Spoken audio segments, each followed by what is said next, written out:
हाँ जी, ये एपिसोड 4 है और इसके बाकी के एपिसोड तुम्हें डिस्क्रिप्शन में मिल जाएंगे। जाओ उसे देखो पहले, फिर इसके बाद ये देखना। अब डायरेक्ट एक्सप्लेनेशन शुरू करते हैं। एपिसोड के शुरुआत में हम देखते हैं कि कैसे बनाजा भैया अपने स्पेल का यूज करते हैं जिससे कि वो डीमंस के प्रेजेंस के बारे में जान सके अगर कोई आता है उनके पास तो। वहीं दूसरी तरफ वो चारों लड़कियां ड्रैगन स्लेयर का टाइटल के बारे में बात कर रहे हैं जो कि इसको पिछले एपिसोड में मिला था, क्योंकि वो बहुत तगड़ा टाइटल है और ये बहुत ज्यादा रिस्पेक्ट दिलवा सकता है। अब ये सब के बीच में बाली रोसा वहां से चले जाती है क्योंकि वो ट्रेनिंग करने गई है।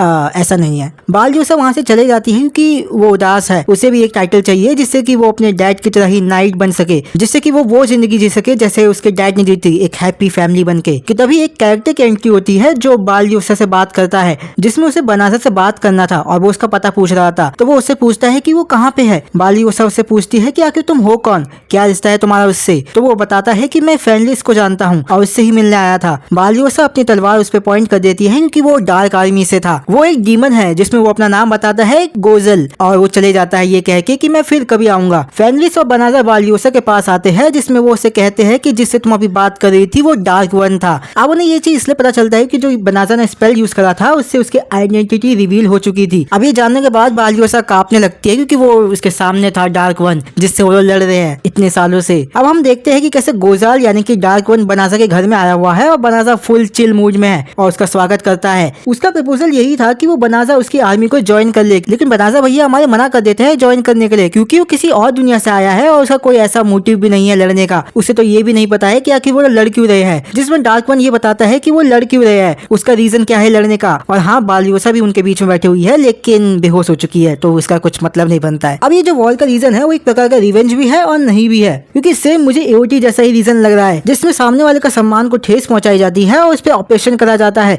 जिससे दोनों के बीच में एक सत्ता के लिए लड़ाई होने लगती है और यही हेटेड बढ़ा देती है जो एक वॉर में बदल जाती है जो कि पिछले 500 साल से चलती आ रही है। अब ऐसा नहीं कि डीमंस ने ह्यूमंस पे ऑपरेशन किया था, बल्कि ऐसा है कि ह्यूमंस ने डीमंस पे ऑपरेशन करा था, बिल्कुल सेम जैसा कि हमारे बनाजा भैया के वर्ल्ड में चल रहा है। इसलिए वो सब बस एक रिवेंज ले रहे हैं ये सब करके, और इसी वजह से मैंने ये कहा है कि रिवेंज भी है और नहीं भी। ये सब जानने के बाद भी बनाजा का जवाब वही रहता है कि वो ज्वाइन नहीं करेगा। इसलिए डार्क वन उसे डराने की कोशिश करता है लेकिन वो डरता नहीं है और फिर वो वहां से चले जाता है क्योंकि वो भी हार नहीं मानेगा और उसे अपनी आर्मी में लेकर ही रहेगा। अब अगले दिन जब हम देखते हैं कि कैसे बाली रोसा सुबह उठकर आती है और नीचे देखती है कि डार्क वन खाना खा रहा है और बाली रोसा को अपने पास बुलाता है। मैं तुम्हें बता दूं कि डार्क वन ने अपनी उम्मीद छोड़ी नहीं है क्योंकि उसके पास एक फीमेल वॉरियर भी है जो शायद उसके काम आ सकती है और वो है बाली रोसा। डार्क वन डेली आकर उसे घर पे उससे बात करता है, बोलता है कि आके ज्वाइन कर लो, लेकिन हमारे बनाजा भैया का सेम रिस्पॉन्स होता है हर दिन, लेकिन फिर भी वो हार नहीं मानता है, आता रहता है।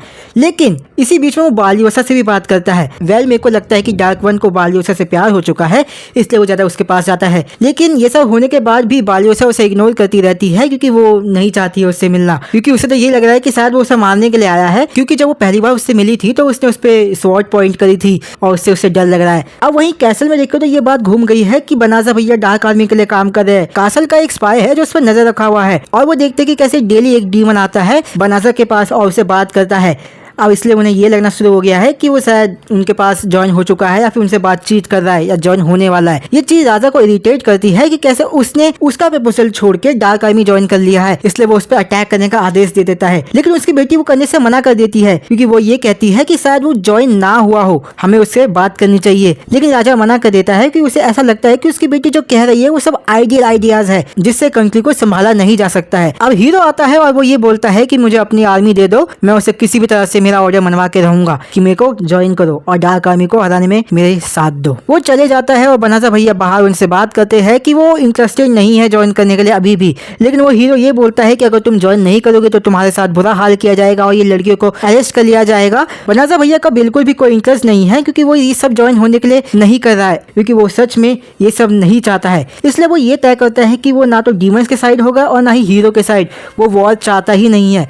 वो टेलीपोर्टेशन स्पेल यूज करता है और अपने घर, खेत, फेनलिस और उन चारों लड़कियों के साथ टेलीपोर्ट होकर कहीं और चले जाता है जिससे वो इस चीज से दूर जा सके। अब जब फेनलिस उसे पूछती है कि आखिर उसने ऐसा क्यों करा तो वो बताता है कि वो सबसे ज्यादा ताकतवर है इस वर्ल्ड में और वो ये नहीं चाहता है कि कोई भी लड़े, और इसी बात से फेनलिस को बनाकर अच्छा लगता है क्योंकि वो कुछ ज्यादा ही काइंड है। अब ये सब एक्सपीरियंस करने के बाद हीरो चौंक जाता है क्योंकि बंदे ने उसके सामने एक ऐसा एक्सपीरियंस लिया है जो कि टेलीपोर्टेशन स्पेल यूज करा है, अपने स्पेल को यूज करा है जो कि हीरो भी नहीं कर सकता है, इसलिए वो चौंका हुआ है कि तभी डार्क वन वहां पे आ जाता है और देखता है कि कैसे वो सब गायब हो गया है। इसलिए वो गुस्सा है कि क्योंकि उसे तो यही लग रहा है कि शायद ये ह्यूमन आर्मी ने उन्हें मारा है और वो ऐलान कर देता है वॉर को। हीरो भाग जाता है और एपिसोड यहीं पे खत्म हो जाता है। अगर एक्सप्लेनेशन अच्छा लगा हो तो सब्सक्राइब कर दो, लाइक कर दो और बेल आइकन को भी दबा दो। मिलते हैं अगले वीडियो में, तब तक के लिए बाय।